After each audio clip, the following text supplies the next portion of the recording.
All right, good morning, everybody, again.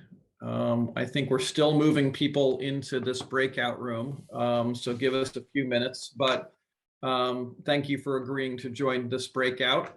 I'm very excited for this discussion and would like to introduce Stephanie Staub. Stephanie, if you have not introduced yourself, why don't you go ahead and then we will jump into today's exciting discussion.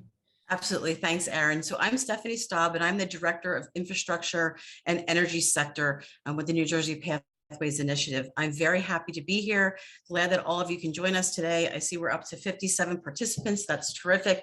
I know we've got a great variety of folks from all facets that we're looking to join the Pathways Initiative. So I look forward to hearing what your thoughts are today. This is a very exciting initiative, and today's discussion is just the beginning. So thank you for your time. Thank you, Stephanie. So let me start with some opening framing for this really important industry, and then introduce our really exciting panel who is with us today. And again, I just want to state that while we have some really great panelists, we want to hear from all of you. So the panelists are here to help provide some inspiration and thinking to help frame this initiative, but also to help inspire all of you to offer your suggestions and thoughts. So please use the chat, offer us suggestions. I just want to start with a couple of important points. One is this is obviously, for many reasons, infrastructure and energy is a really critically important industry to New Jersey. And it's one that's going through a lot of transformation. Certainly, the state is committed to a renewable energy future with significant investments in offshore wind, but also a transition to electric vehicles, to a more reliance on solar, more emphasis on energy efficiency. All of that is clearly having and will have major impacts on the workforce and skill needs of our population. And then obviously our state really runs on its infrastructure. We are at the core of the very dense Northeast corridor. We are the most dense state in the country, and the infrastructure, the construction industry and the infrastructure industry really is in many ways the lifeblood of our economy. And now with sizable federal investment in infrastructure that will allow us to hopefully build the Gateway Tunnel and to improve our roads and bridges and public transportation, there's going to be a broad need for new ways of training and educating people. And I think it's important also to note that this is an industry that really is going to require deeper and richer partnerships. Clearly, labor unions in New Jersey play a critically important role in helping prepare people to work both in utilities, energy, and construction industries, and are important partners in this effort, backbone partners in many ways. And we believe there is a huge opportunity to knit together union apprenticeship programs with high school programs, with community college programs, four-year college programs, community-based organization efforts to find new ways to build the pathways that we talked about before. So we are very excited to have four excellent speakers with us today to share their observations and perspective and to really kick off this important work in infrastructure and energy. So very happy to say that we have Dexter Hendricks here. He's the Vice President of Community and Citizenship at Turner Construction Company. Dexter, thank you for joining us today. We have Dan Kennedy, who's Senior Director of Environmental and Utility Operations at the Utility and Transportation Contractors Association. Good to see you again, Dan. Thank you. Yeah. We have Waltasia Monsanto, who's the Manager of Clean Energy Jobs Program at Pscng Renewables and Energy Solution. Very exciting, Waltasia, to have you here today. And then finally, Nick Rispante, who's the Government and Regulatory Affairs Manager of Zeem Solutions, which is a cutting-edge company really on the forefront of thinking in renewable energy. So thank you all again for being with us. I want to start with one broad question that I'll ask each of the panelists. We really want to better understand current future workforce trends and challenges that are going on in the infrastructure and energy industry. And so if you could, we'll go around the four if you could just introduce yourself, say something about you and what you do at your organization and company, but really reflect for us on the critical workforce needs that you see in this moment. I mentioned all the transformations that are going on in this industry and these industries, and if you could really share with us some of your critical workforce needs. So why don't we start with Dexter, and we'll go around the panel. Sure. Dexter, welcome. Everyone, and thank you, Aaron. Thanking Stephanie and the NJ Pathways for your vision to really create equitable pathways to economic opportunity as we think about the workforce of the future. So when I think of, well, before I get into that, so my name is Dexter Hendricks, Vice President of Community and Citizenship. I've been here at Turner Construction 20 years and 35 years in the industry. I focus on 4 really strategic pillars within my department, which is economic impact, youth engagement, outreach and service, and of course, workforce development. So economic impact deals with our spend with our small businesses, minority-owned businesses. Youth engagement, really making construction a valued career path for our youth. Outreach and service, giving back to our communities. And of course, the reason why we're here, workforce development, really trying to ensure that we have a sustainable process in place for our aging workforce. So when I think of critical workforce needs, I focus on that word critical, and selfishly in construction, critical is the things that keep me up at night. And of course, safety is one of them, right? Making sure that all the workers, leave the job site and go home safely to their families. But not just the workers, it's also our people. So as I think about some of our needs, we internally as well as externally really have to get a good handle on this COVID fatigue of our employees. Before long, we had opportunities to get together in person, especially in a construction site where most of our employees are spread out to different sites. We don't get a chance to really collaborate and see each other collectively in one space. And, COVID has prevented us from doing that. So really finding solutions to drive out COVID fatigue of our employees. And a part of that is allowing them to get together.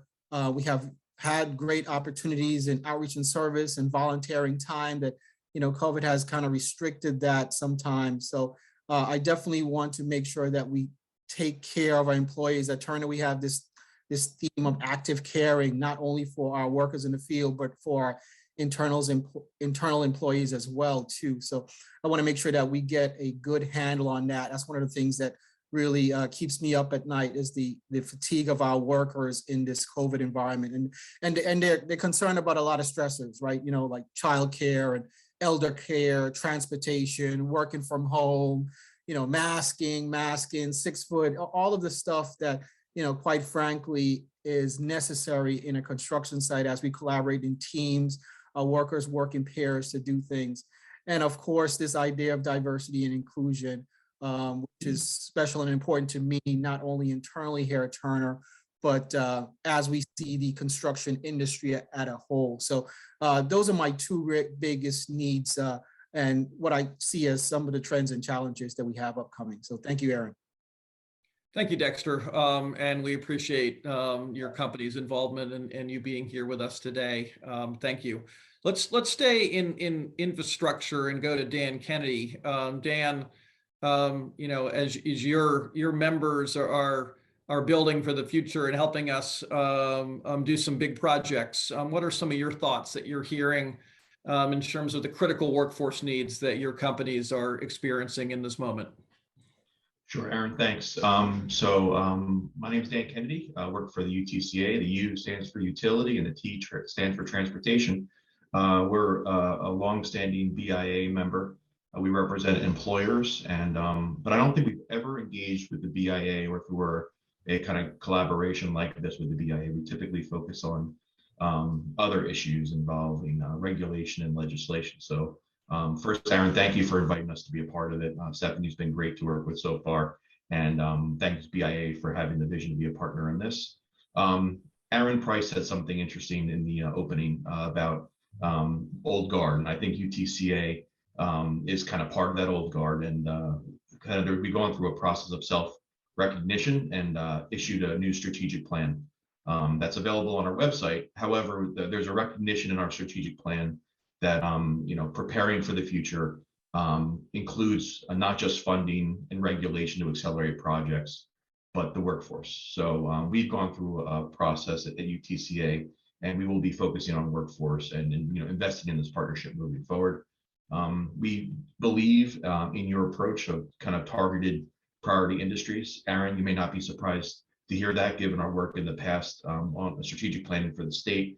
But we need to recognize that the ecosystem of construction goes past just those that are working on the job sites. If you look at 100 jobs in the construction sector, about half of those, a little bit more than half of those jobs are going to be the folks working in the field. The other half are around half are going to be folks that are in the aligned industries. And that's where through COVID, the world has changed tremendously. I think others have said that on the job site, we were focused on safety and training, but as essential, as being tagged essential and working the whole time through, really what's changed is, off the job site, how we communicate off the job site, all the tools and techniques. So I think in terms of challenges and needs, we also need to understand that the federal government just authorized $1.2 trillion in new spending. 650 billion of that is in pre-allocated funding, and 550 billion is in, this is nationwide numbers, in new spending. And that new spending is broken between surface transportation, which includes roads and transit, and then new spending, which really diversifies the federal investment historically in New Jersey, bringing in energy and power and broadband. Definitely invest in the classic types of infrastructure like water infrastructure and environmental remediation, but new buckets on resiliency. And what does that mean for construction? Sometimes it means just building things bigger and stronger, and we bid accordingly. But there's going to be more on EV charging stations nationwide, and definitely with our governor's priorities in the letter of the Energy Master Plan, that's going to be something that will manifest itself in construction opportunities. So in terms of needs, number one is making sure that our sector can communicate with each other in the outside world in this more virtual space that's not going away once COVID becomes classified as something we just have to deal with on our normal day. The new types of construction delivery, project delivery that's going to be available, whether that's PPPs, public-private partnerships, design build, joint ventures, that's going to require a lot more communication and partnership between companies. And so our folks have to get ready to be ready for these hybrid concepts for collaboration. But I'll just end, Aaron, in saying that really the project pipeline drives hiring. UTCA represents both union and non-union folks. Our members, a vast majority of them have one or more of the building trades signed. It's not a precondition of our of membership to a UTCA. But one thing that's true is that funding and approvals, both public and private, are going to really set the expectations for hiring. And I've heard Greg Lallavie say from the operating engineers that it's going to take a little bit of time for this kind of the money to work through the snake and for it to show up on the street. So we do have an opportunity here to work together to start really focusing on all these pathways, not just the limited ones that we focus on now. Because when that pipeline, when that kind of funding goes through the snake and it's getting ready to hit the street, we're going to have significant workforce challenges in terms of numbers on delivering these projects. And that's obviously something that should concern all of us.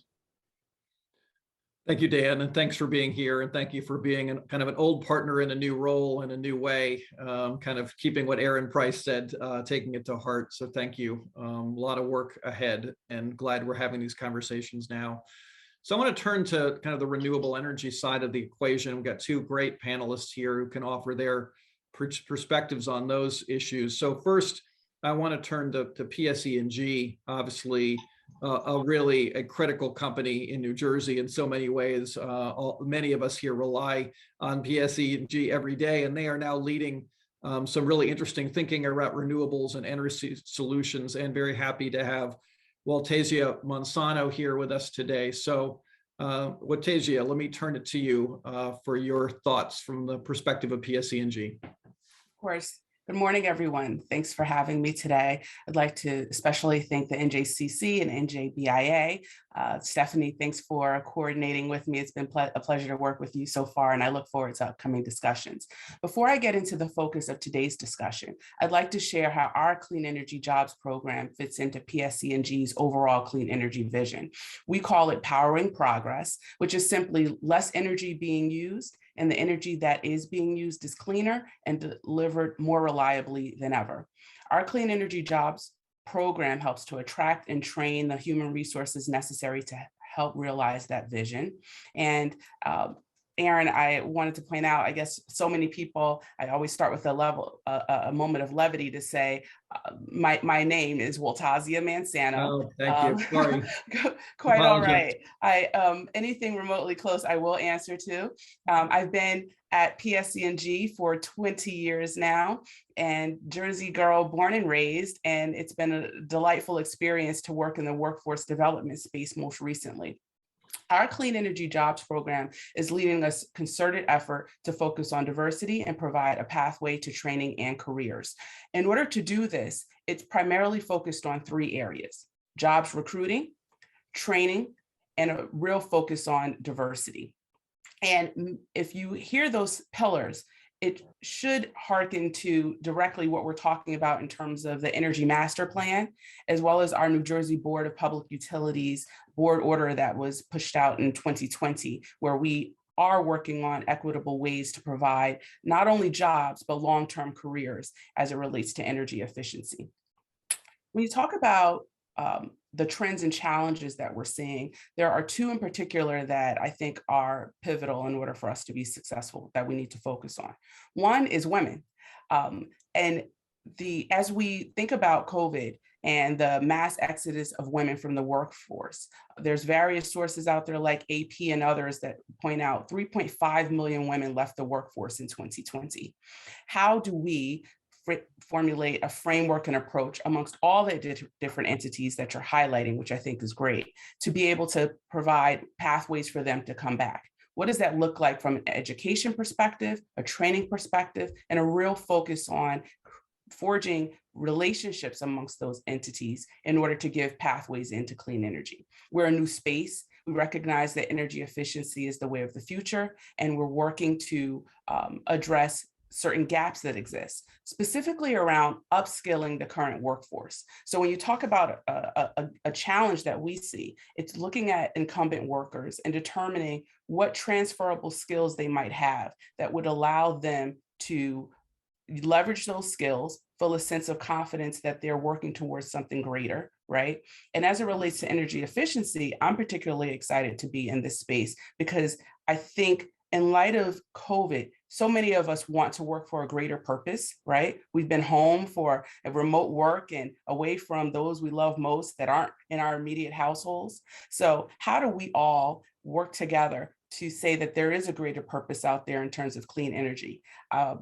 Any research that you'll see will point out a need for many individuals to want to save the planet now in light of what's going on. Pscng recognizes that climate change is here and we need to have a united front in order to address it. So looking at the incumbent workforce, I think, is a key challenge, and then creating creative solutions, working collaboratively in order to upskill the workforce. Thanks, Aaron.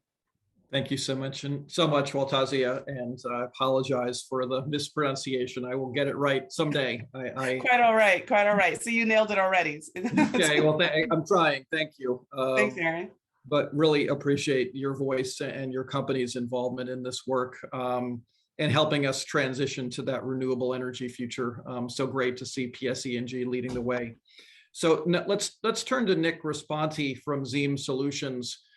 Nick's company has been doing a lot of interesting work in renewable energy and has some cutting edge perspectives on where we might be going in the changing renewable energy space. So Nick, let's turn to you for your opening thoughts about your workforce challenges and what you see is ahead for all of us. Thank you, Aaron. Good morning, everyone. I want to thank Stephanie and yourself for inviting Zeem Solutions to participate. on this panel and really in the overall initiative. I'm very excited to be here. Look forward to the continued dialogue and partnership and hearing everyone's perspectives. Good transition following Pscng, on the renewable side. So again, my name is Nick Rispante, Government and Regulatory Affairs Manager at Zeem Solutions. Just to provide some context about the company before we get into workforce needs, real briefly, we build and operate zero emission vehicle depots that are reshaping the movement of goods, services, and people to have a more positive impact on the environment and local communities. Our goal is to transform the way fleets operate medium and heavy duty vehicles by providing at our depots, we provide leasing, parking, maintenance, charging, energy storage, grid services, and all using zero emission commercial vehicles at these shared depot facilities. We consider ourselves really a conduit, as you mentioned, the transforming economy to the clean energy economy, right? With a focus on facilitating and enabling the transition, providing access to zero emission mobility for particularly small and medium fleets who will have a hard time doing that, so they can realize economic savings and the environmental benefits associated with that. At our depot facilities, so currently, we have a few operations in Southern California, and this really is a great opportunity for us to be a part of this panel because we are looking to expand operations in New Jersey and New York. We're really following the policy landscape that is more favorable for zero emission mobility, commercial electric vehicles. So obviously California is at the forefront. So we have a few operations and growing there, and New Jersey and New York, particularly New Jersey is where we're stepping next. And we're very excited to do that. I am also a born and bred New Jersey resident, so happy to get this company up and running in the state here. But at our depots, we already and will continue to supply training, education, and workforce development, right? It's a nascent industry. So we're going to need to have a lot of hands-on training, and partnerships like this will be incredibly beneficial for us. But, we want to provide those programs for existing or new businesses, mechanics, technicians, as well as fleet operators and managers in adopting zero emission vehicles and moving away from fossil fuels. But our critical workforce development need really at this point is to identify and train, employees in the clean energy, technicians and mechanics. We are developing our own training programs with the combination of on-the-job and classroom training in California. But right now, our some of our biggest challenges are, having this pipeline of applicants and partners to work with, whether it be community colleges or back to work programs or government partners or other industry stakeholders. We really need that collaborative and collective effort that I think this opportunity presents to develop and finalize and make some of our training programs align with other programs and make things a little more official. Thank you, Nick. And thank you to all of our panelists for some opening remarks that I think help orient this whole conversation. So I'm going to turn it over to Stephanie Staub, who said hello earlier. Stephanie is the director who is leading our work on this Pathways Initiative and in this important industry. She'll be leading the collaborative and supporting the work of the two centers. Stephanie will put her email in the chat, so please feel free to follow up with her. But Stephanie. Yes, thanks, Aaron. So thank you all for being here. Waltazia, Dexter, Dan, and Nick, your perspective is very important and interesting. So I want to ask a couple of questions that are kind of in the theme of hiring needs, right? So we heard in the main panel, Bernie talking about, them looking to incorporate training with CAD and BIM, right? So technology is moving in that direction. We've heard, lots of discussion about soft skills. So when you're looking at hiring, what gaps are there? Waltazia, you mentioned some gaps in training incumbent workers, but what are the skills gaps? What are the credentials that you're looking for? We talked about the stackable credentials as you move along the pathway. So looking along your pathway, not just focusing on one specific spot, but what are those gaps and what are those credentials that you're looking for? And we'll go ladies first this time. So Waltazia, Thanks, Stephanie. So I would say, as it relates to skills gaps, as I mentioned before, since energy efficiency is new in this landscape, we start with transferable skills. And we've started to parse it out in 3 different ways. One is interpersonal skills, right? What are the interpersonal skills you already have today around customer service, organization, professionalism, right? Those basic skills that allow you to work in a workplace and be successful. And then we go into the technical realm. Technical is one in which we parse out in 2 different ways. One are those technical skills that allow you to communicate using technology, right? Especially in light of us doing more remote work. So as it relates to your basic Microsoft Office suite, being able to send emails, knowing how to do basic numeric calculations and functions becomes pivotal in almost all the jobs that we're interested in moving forward with. And then in parallel to that, what are those more technical skills that you need in relation to the specific job that you're doing? As it relates to the clean energy sector, we have roles like field technicians, outreach professionals that need to understand more about energy efficiency. We are offering certain training courses, and I know we'll talk more about solutions later, right? But it's important for us that we link up certain skills that individuals have today related to potentially if you've done roofing, HVAC, right? If you have those hands-on skills, chances are we would be able to have those skills and pair them up and say you can leverage those as transferable skills as a pathway into these clean energy or energy efficiency jobs. The other thing I want to mention that seems more basic, but is pivotal as we talk to people who might have been home and more reclusive and not interacting with others are those basic skills to present your best self in terms of being a self-starter, having a good attitude. As we talk about more remote work, more hybrid work, demonstrating the ability to be a self-starter and have that ambition and allowing the employer to view you as someone they can trust to go throughout your day with not as much supervision as you might have had if you were in a traditional work environment becomes paramount. Excellent. Thank you so much. Again, I want to remind everybody, we are interested in hearing your perspectives on all this as well. So please do use that chat feature. Altazia, that was terrific. Thank you. Dexter, how are those skills gaps along the career pathways that you're looking at, and what are the credentials that you look for in your employees? So thanks, Stephanie. And I definitely think that there's some synergies between Waltazia's response and mine. Sorry about that here. But so I'd like to talk about 2 things. I definitely think that the interpersonal soft skills is still a little bit of a gap. I know our new hires have a pretty good handle on technology. I mean, they're coming up with BIM awareness, VDC, VR, 3D printing is all in their sweet spot. But unfortunately, we are dealing with a construction workforce that's aging, and not all of them are up to speed in technology. So sometimes there's a little bit of a communication gap between those that have full grasp of technology and those that don't, right? And that's internally as well as within our company. We have some new hires that are out in the field, and a lot has changed since I was in the field 25 years ago. I remember lugging huge sets of drawings up 4 flights of stairs and things, and now folks have a cell phone or iPad or something in that and doing all of that. So really working on those communication, those soft skills to make sure that information is transferred in a way such that it's an open conversation and not adversary or in some kind of confrontational. So I think that's important.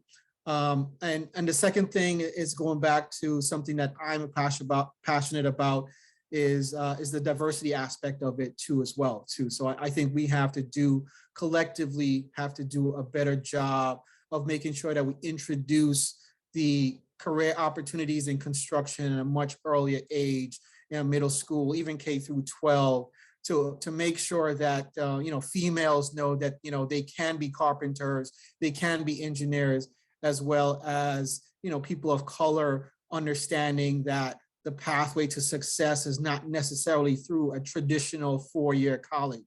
And that's one of the reasons why this program really excited me, because you have creative ways of really putting together those stackable credentials to define what that measure of success is, whether it be through apprenticeship programs, work-based learning programs, military, VOTEC, et cetera, et cetera. So really trying to make sure that that aspect of all that you're doing is getting to a much broader and diverse audience so that we can be as inclusive as possible, such that that fourth grader or that eighth grader knows that there's a viable path through construction that they can take, whether it be a mechanical engineer or whether it be a carpenter working on a project, electrician, et cetera, et cetera. So it was really, I was really happy to hear those collaborations, those hybrid processes happening. I even heard that some of the BIM information modeling is being introduced in apprenticeship programs through the electrical unions. And those things are really great to hear as we consider, bridging those gaps between information, technology, aging workforce, as well as diversity. Excellent. Thank you, Dexter. And you're right. It is so important to have, and that's the greatest thing about this initiative. It is inclusive of everyone involved in workforce development and education and the sharing of that information. So we are able to, get that information and share those pathway models with everyone and really help with that inclusion model. Thank you. Dan, how about your perspective? Are there specific credentials that you look for, specific credentials that would help address the skills gap? Yeah, I mean, I'll answer that question, but first I just want to finish up on something Dexter was saying. I mean, I don't think we have to worry about our kids in high school with any skills gap on technology and communication. Any of us that are have kids in school right now, lived through the last 2 years, they could teach us all something about communicating and getting by in this new world, right? So I think it's more we also need to think about our current workforce.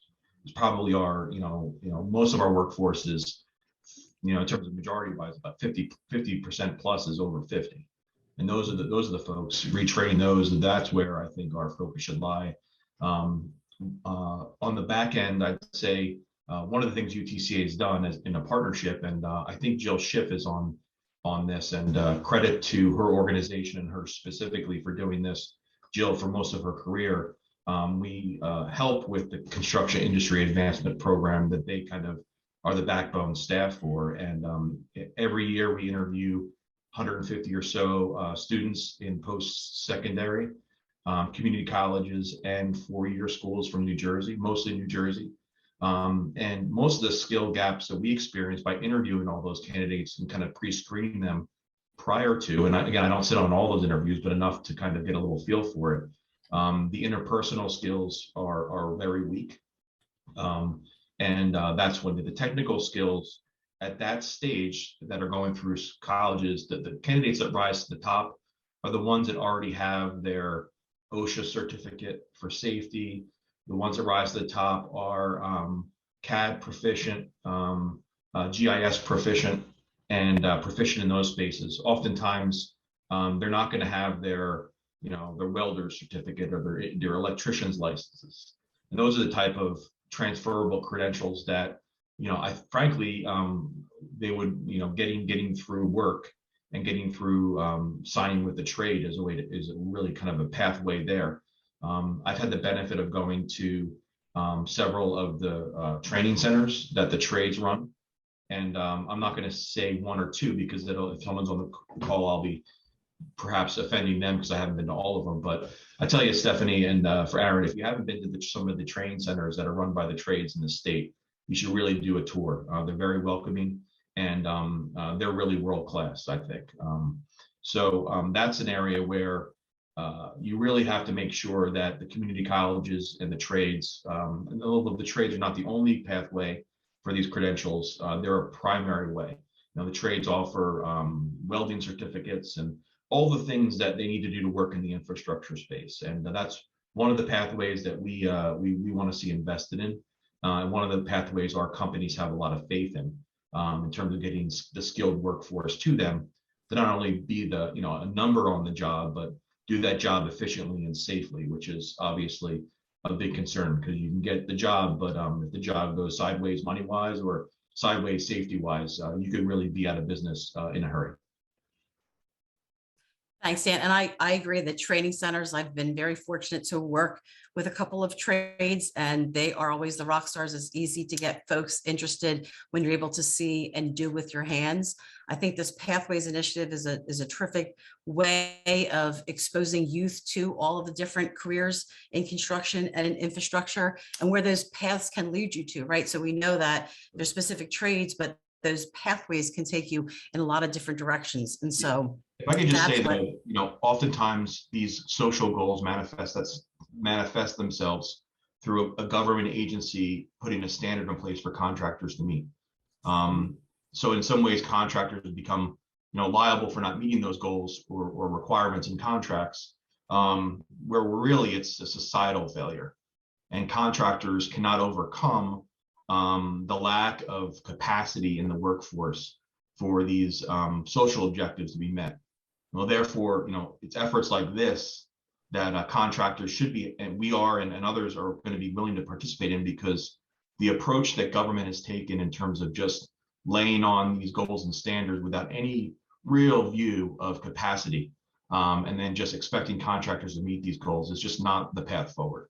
So we want to invest in this approach where it's kind of a all pathways approach, and government at the table as well.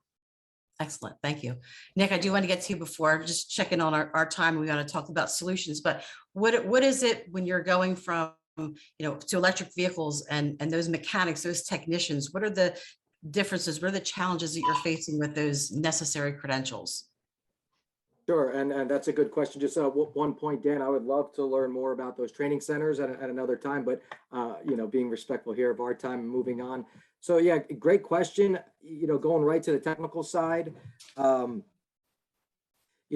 a basic level, for students who want to enter and be successful in the electric vehicle industry, on the tech side, they should really concentrate in STEM courses provided at their educational institutions, but more technical, on the more technical side, NFPA 70E electrical safety basics, general, industry training in terms of PPE, OSHA 10, or just overall OSHA exposure, manufacturing settings, automotive settings, control of hazardous energy, whether it be changing, charging, or battery storage, process and safety management would all be very important for us, because at our depots we are looking to attract, develop, and retain a local, skilled, and diverse workforce for the electric vehicles themselves, as well as the charging station infrastructure, the maintenance and servicing positions,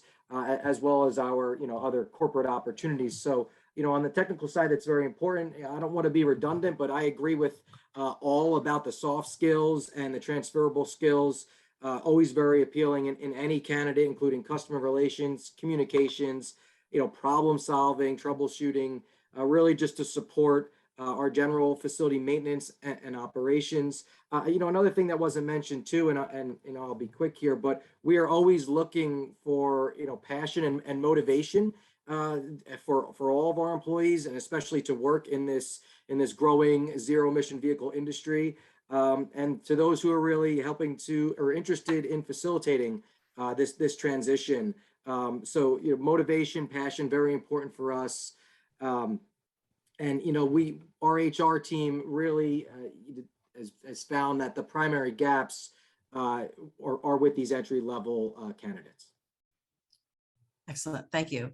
So looking at the time, we do want to get into a little bit of some solutions, right? So how we can approach this together. So we know that the involvement of industry in this initiative is critical. Aaron, any perspectives from you on how we go from here with our partners here today and initiate the collaboratives? Yeah, thank you, Stephanie. And we've got so many great comments and thoughts from our panelists. I think maybe we use the next 12 minutes just to go around and hear from each of our panelists really quickly. What do we do here? What do we go? You've heard a lot of good conversation. You know a little bit about the structure of what we're doing. What can we do next to really make sure that we've got that skilled workforce for that changing world that you all are living in?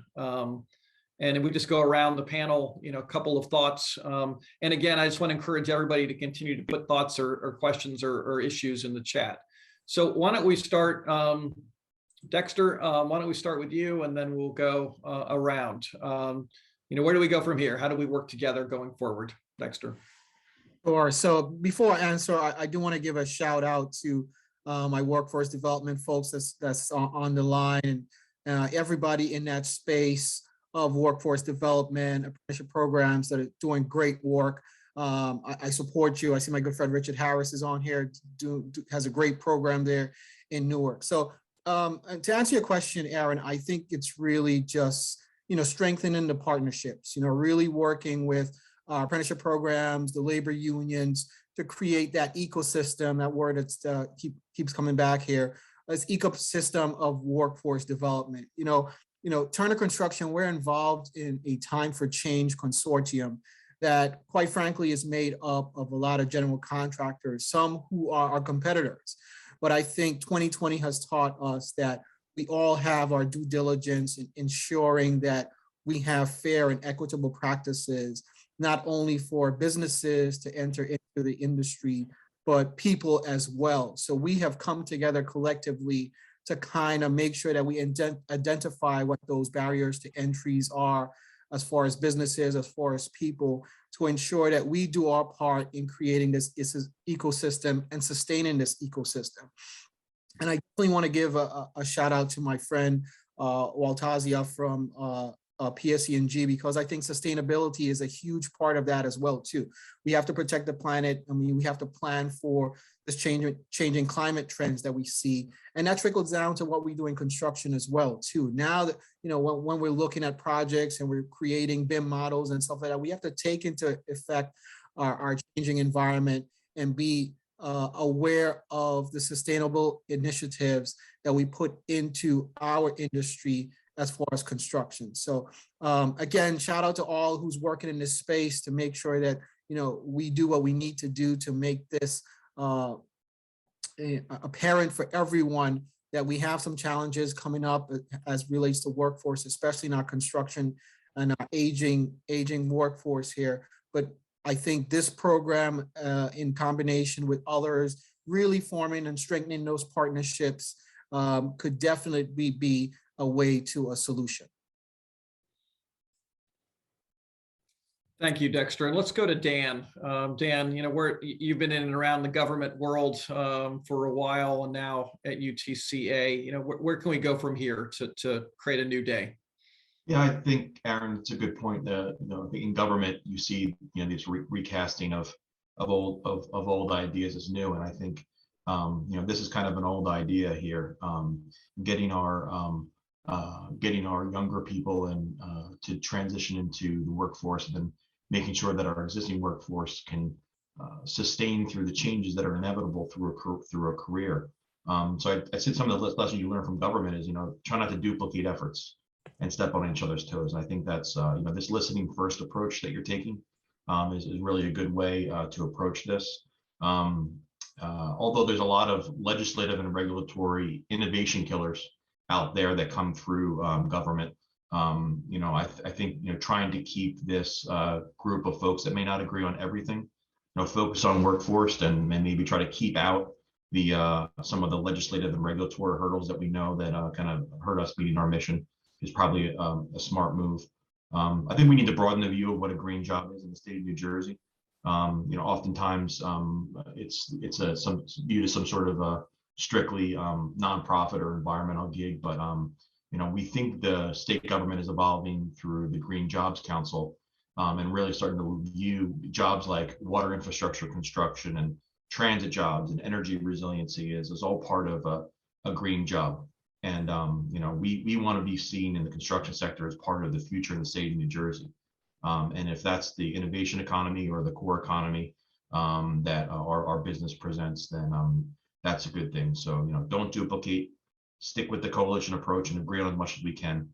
And let's understand that infrastructure and energy is essentially a green job, and that we should prioritize in the state of New Jersey.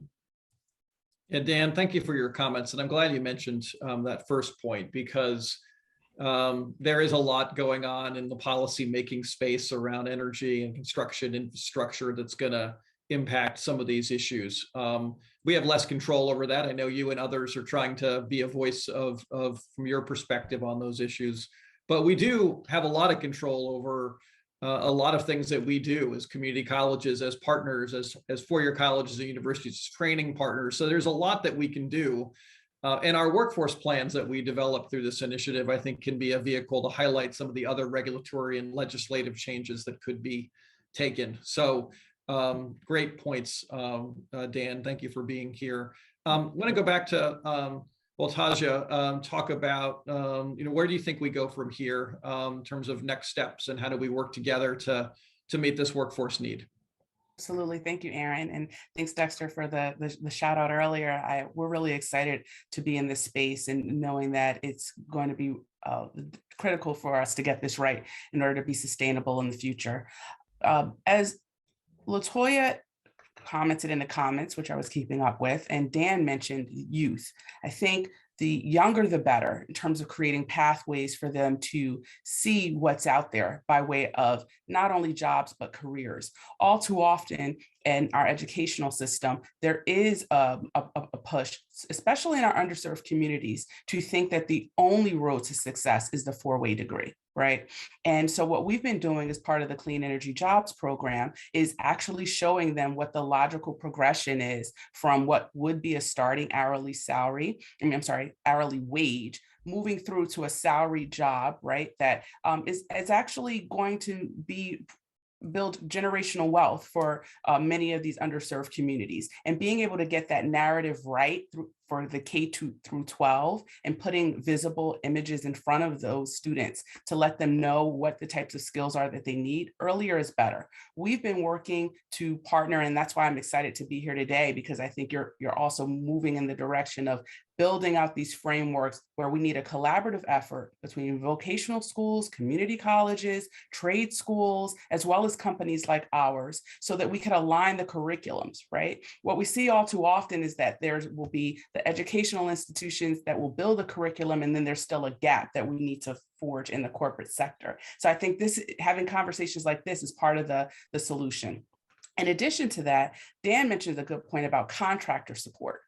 What I'm pleased to talk about as part of this initiative and what we're running at Pscng is an on-the-job training program. We're looking at individuals who would be interested in clean energy, entry-level jobs inclusive of field technicians, outreach professionals, administrative assistants, where you would come in and go through a 6-month program. We will provide a living wage, and we'll give you the necessary competencies for gainful employment.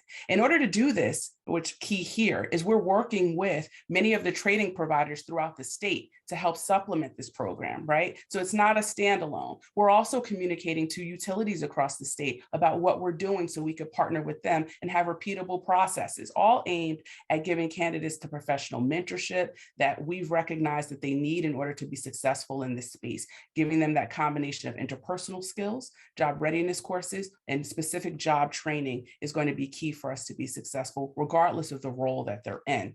I listed in the comments our email address to find out more information about that. And we look forward to being able to talk about additional partnerships in the future. So I think that's the main solution here, Aaron, in terms of working together collectively to build out what this ecosystem looks like. That's really exciting. Thank you for that perspective. And we've got a few minutes, so I'm going to go to Nick for 2 minutes, and then we'll do some wrap up, and then we'll go back to the full group. Nick. Sure. Thank you, Aaron. Really from the industry's perspective, as everybody said, collaboration is essential here. And also the fact that we could provide thought leadership about, what we specialize in, our industries, and the related jobs to develop a pipeline of skilled workers, specifically for, this emerging and growing industry to support that growth and expansion of zero emission vehicle deployment in the state. It's an objective of our state government, so it's important to align these objectives, but also, tying together with that, working and engaging directly with municipalities, community groups, other government officials, academia and trade associations to share information, raise awareness, and develop programs for training and curriculum development. and I highlight curriculum development because in our industry, technology, it continues to grow very fast, and it's going to be very important to keep the workforce prepared and ready to handle that. Some key areas that are areas of academia could focus on really for the zero emission or battery electric vehicles are the improved battery technology, research and development, manufacturing and production technology, and also the infrastructure technology to support the vehicle deployment. So just some areas that our community colleges could work on, or K through 12 to get the workforce prepared and ready to support this growing industry. Great, Nick, thank you. So we are almost at time, so I'm going to turn it over to Stephanie for about 1 minute of closing remarks. And again, thank you to our panelists and look forward to working with all of you. Stephanie. Great, thanks, Aaron. So I want to just thank Waltesia, Dexter, Dan, and Nick for your candid and insightful contributions. I also want to thank those who offer some perspective over chat. Want to encourage you to please reach out to me. I did put my email in the chat. We really are looking to partner. This is great to have so many folks involved in these pathways from the four-year colleges with our community colleges. We have quite a few folks here regarding workforce boards and training and organizations that we really do want to work together on the development of these pathways. It's critical to really talk about specific skills gaps and credentials. And I hope that as the collaboratives move forward, we can get into some very specifics regarding these career pathways. But thank you all for your perspectives today. And I look forward to continuing these conversations in the coming months.